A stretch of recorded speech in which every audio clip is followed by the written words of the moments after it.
Winter Operations 1914–1915 is the name given to military operations during the First World War from 23 November 1914 to 6 February 1915, on the part of the Western Front held by the British Expeditionary Force in French and Belgian Flanders. Both sides had tried to advance in Flanders after the northern flank had disappeared during the race to the sea in late 1914.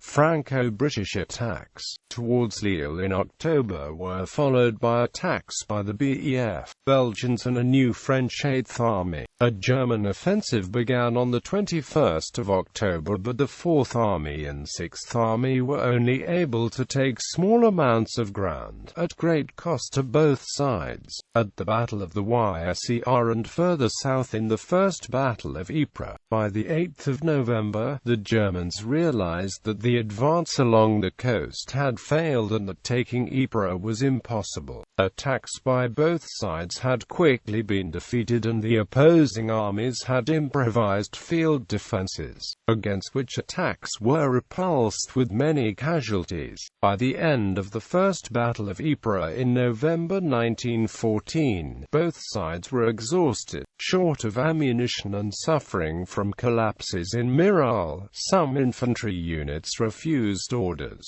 The mutual defeat of the First Battle of Flanders was followed by trench warfare, in which both sides tried to improve the positions as far as the winter weather, mutual exhaustion and chronic equipment and ammunition shortages allowed. Background: race to the sea from the 17th of September to the 17th of October 1914. The belligerents had made reciprocal attempts to turn the northern flank of their opponent. Joffre ordered the French Second Army to move to the north of the French Sixth Army, by moving from eastern France from 2 to 9 September, and Falkenhayn ordered the German Sixth Army to move from the German-French border to the northern flank on the 17th of September. By the next day, French attacks north of the Aisne led to Falkenhayn ordering the Sixth Army to repulse French forces to secure the flank. When the French Second Army advanced, it met a German attack rather than an open flank on the 24th of September, and by the 29th of September, the Second Army had been reinforced to 8 corps but was still opposed by German forces near Lille. Rather than advancing around the German northern flank, the German Sixth Army had also found that on arrival in the north, that it was forced to oppose the French attack.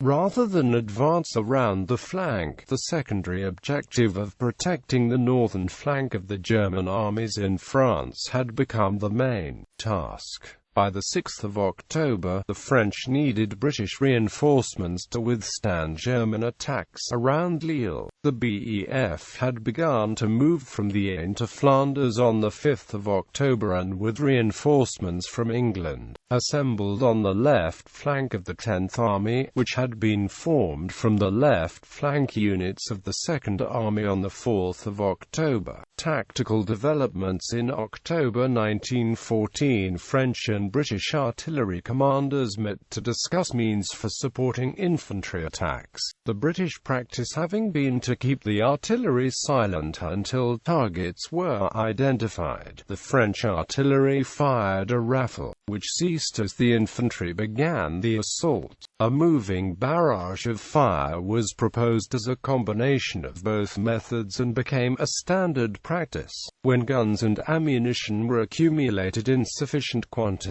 Falkenhayn issued memoranda on 7 and 25 January 1915, defining a theory of defensive warfare to be used on the Western Front, intended to enable ground to be held with the fewest possible troops. By economizing on manpower in the West, a larger number of divisions could be sent to the Eastern Front. The front line was to be fortified, to enable its defense with small numbers of troops indefinitely. Areas captured were to be recovered by counter-attacks. A second trench was to be dug behind the front line, to shelter the trench garrison and to have easy access to the front line through covered communication trench.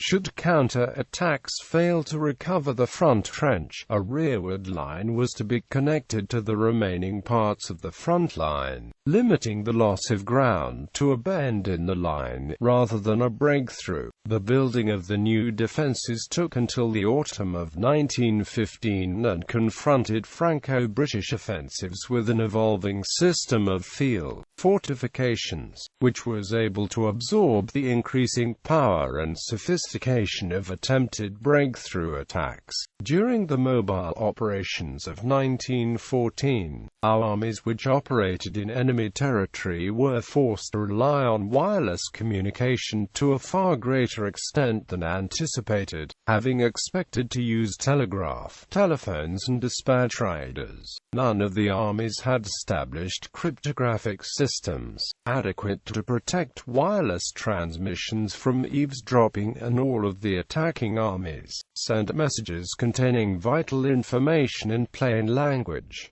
From September to November 1914, the British and French intercepted c-50 German messages, which showed the disorganization of the German command in mid-September and the gap between the First and Second Armies on the eve of the Battle of the Marne. Similar plain-language messages and some decodes of crudely coded German messages gave warnings to the British of the times, places and strengths of 8 attacks of 4 corps or more during the race to the sea in the subsequent battles in Flanders. Prelude. First Battle of Flanders. Both sides tried to advance after the open northern flank had disappeared. Franco-British attacks towards Lille in October were followed by attacks of the BEF, Belgians and a new French 8th Army. A German offensive began on the 21st of October, but the 4th and 6th Armies were only able to take small amounts of ground, at great cost to both sides. At the Battle of the Yser and further south at Ypres, Falkenhayn then attempted to achieve the limited goal of capturing Ypres and Mount Kemmel.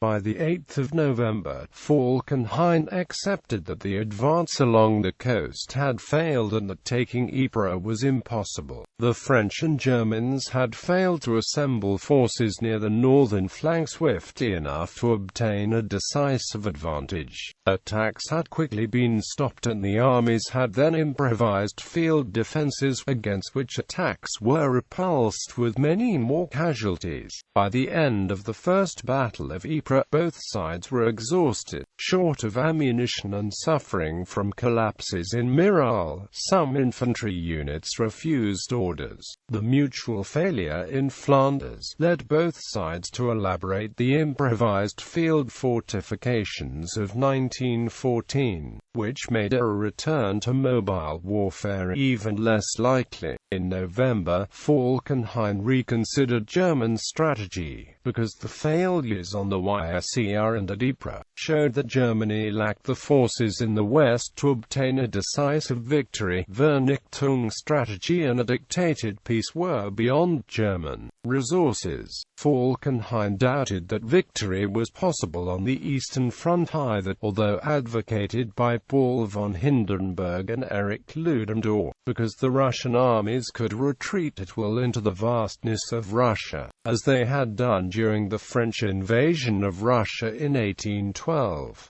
On the 18th of November, Falkenhayn took the unprecedented step of asking the Chancellor Theobald von Bethmann-Hollweg to negotiate a separate peace with Russia. Falkenhayn intended to detach Russia or France from the Allied coalition by diplomatic as well as military action. A strategy of attrition would make the cost of the war was too great for the Allies to bear, until one enemy negotiated an end to the war on mutually acceptable terms. The remaining belligerents would have to negotiate to face the German army concentrated on the remaining front, which would be sufficient to obtain a decisive victory.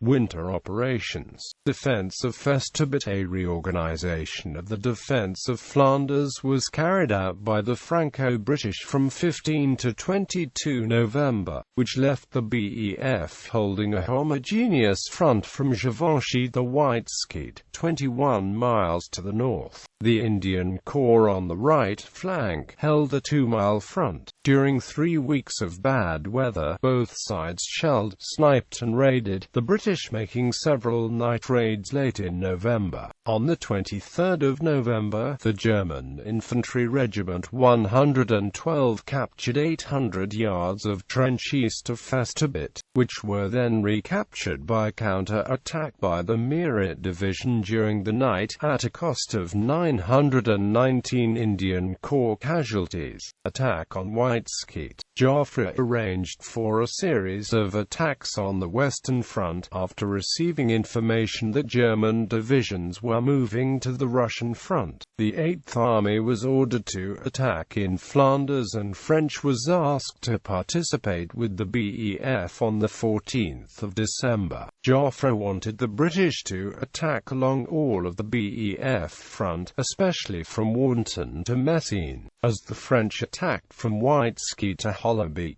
French gave orders to attack from the Lys to Warneton and Hollebeek with 2nd and 3rd Corps, as 4th Corps and the Indian Corps conducted local operations to fix the Germans to the front. French emphasized that the attack would begin on the left flank next to the French and that units must not move ahead of each other. The French and the 3rd Division were to capture White Skeet and Petit Bois, then Spanbroek-Molen was to be taken by 2nd Corps, by an attack from the west and by 3rd Corps with an attack from the south, with only the 3rd Division making a maximum effort. On the right, the 5th Division was to simulate an attack and 3rd Corps was to make demonstrations, as the Corps was holding a 10-mile front and could do no more. On the left, the French 16th Corps failed to reach its objectives and the 3rd Division got to within 50 yards of the German line and found uncut wire. 1 battalion captured 200 yards of the German front trench and took 42 prisoners. The failure of the attack on White Skeet resulted in the attack further south being cancelled, but German artillery retaliation was much heavier than the British bombardment. Desultory attacks were made from 15-16 December, which against intact German defences and deep mud made no impression. On the 17th of December, 16th and 2 Corps did not attack. The French 9th Corps sapped forward a short distance down the Menin Road and small gains were made at Klein-Zillebeek and Bixkooter. Joffre ended attacks in the north, except for operations at Arras, and requested support from French, who ordered attacks on the 18th of December along the British front, then restricted the attacks to the support of 16th Corps by 2nd Corps and demonstrations by 2nd Corps and the Indian Corps. Fog impeded the Arras attack and a German counter-attack against 16th Corps led 2nd Corps to cancel its supporting attack. 6 small attacks were made by the 8th,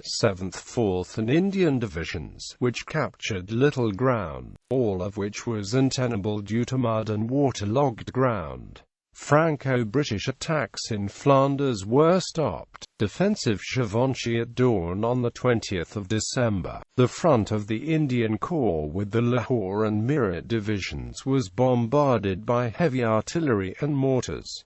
At 9 o'clock a.m., 10 mines of 50 kilograms each were exploded under the British lines at Givenchy, which were followed up by infantry attacks on the village and northwards to Le Quincru. The trenches either side of Givenchy were captured and east of Festubert German troops advanced for 300 yards. During the afternoon, a brigade of the 1st Division of 1st Corps was sent forward as reinforcement, followed by another brigade at 3:17 p.m. Next day, both brigades rested until noon and then attacked towards Givenchy and the break-in near Festubit. The 3rd 1st Division Brigade arrived during the afternoon and was sent forward to recapture the orchard, 1 mile to the northeast of Festubit, which had been captured during the morning. Waterlogged ground and German machine gun fire delayed the advance, which only reached Givenchy after dark, just after the garrison had retired. The 1st Guards Brigade and French territorial troops retook the village, but the disruption of the counterattack left a small amount of ground near Festubit on the northern flank in German hands. The 1st Division brigades were isolated in the dark, and the Indian Corps commander reported that the troops were exhausted and must be relieved. It was arranged through General Headquarters that 1st Corps would relieve the Indian Corps on the 21st of December, which was completed on the 22nd of December. First action of Givenchy. A German soldier deserted on the 25th of January and disclosed that a German attack was due against Givenchy, French positions to the south, and against Givenchy to the north. About 90 minutes later, units of the German 79th Brigade of 7th Corps attacked on the north bank of the canal. Near Givenchy, German infantry reached strong points behind the support line but could not advance further. A hasty counter-attack by the 3rd Brigade of the 1st Division, which had 2 companies per battalion in the line, 1 in local reserve and 1 in brigade reserve, drove the Germans back and recaptured the British trenches, taking 72 prisoners and killing 135 German soldiers.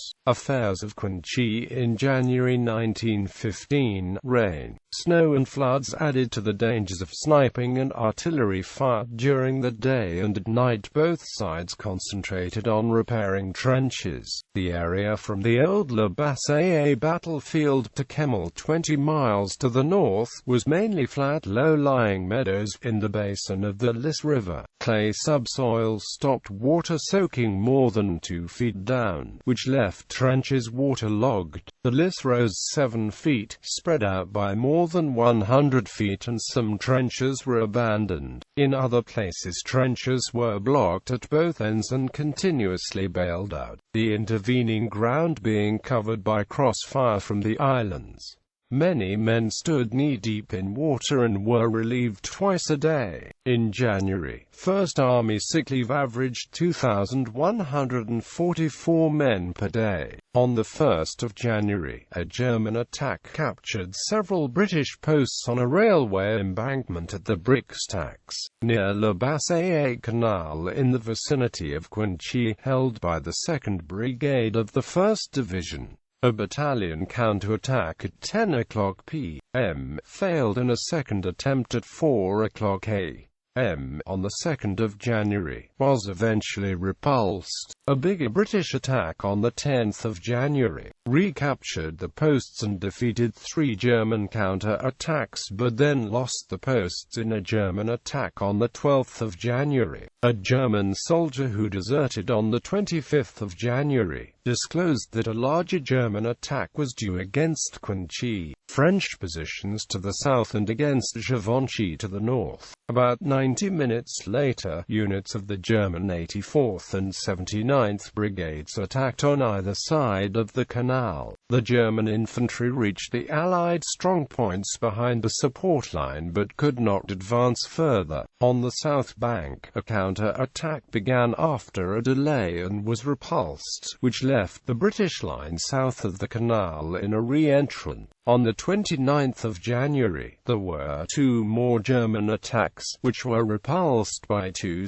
2nd Brigade battalions. Another attack on the 1st of February took a post on the railway embankment, which was recovered by counter-attack, and 32 German prisoners were taken. The 2nd Division relieved the 1st Division on the 4th of February, and on the 6th of February, the 4th Brigade crossed no man's land in the dark and then attacked attack to push forward the line on the flanks. The attack captured the brick stacks and improved the line at the junction with the French. German counter-attacks including a deception failed when a group of Germans approached the British line, calling out, "Don't shoot, we are engineers." J. E. Edmonds, the British official historian, called this a legitimate ruse, since an alert defender could be expected to challenge the party and allow only one man to approach. Aftermath analysis. After the war, the Reichsarchive historians wrote that the Franco-British armies conducted attacks from the 17th of December between Arras and Armentières. By the 20th of December, Allied attacks had been contained, but skirmishing continued around Carency, Écurie, Neuve-Chapelle and Le Bassée. On the 1st of January 1915, the 6th Army near Arras was ordered to capture the chapel on the Loretta Spur with the 14th Corps, after which 7th Corps would join the attack on either side of Le Bassée Canal, from Givenchy to Cuinchy, but lack of resources led to a costly stalemate by February 1915.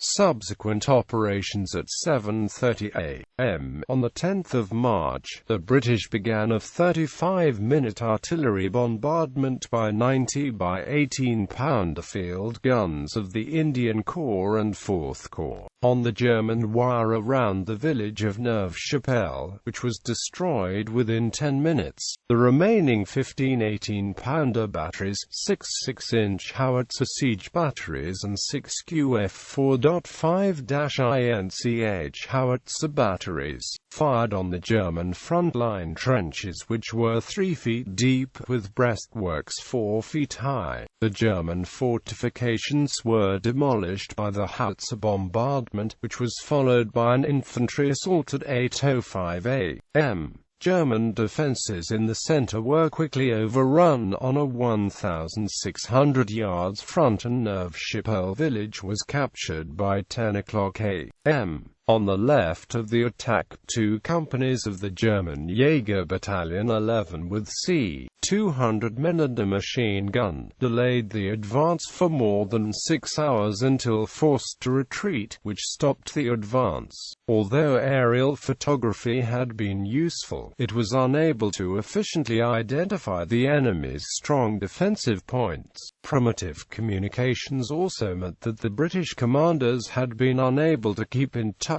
with each other, and the attack became disorganized, which disrupted the delivery of supplies. On the 12th of March, German forces commanded by Crown Prince Ruprecht launched a counter-attack which failed but forced the British to use most of their artillery ammunition. The British offensive was postponed on 13 March and abandoned 2 days later.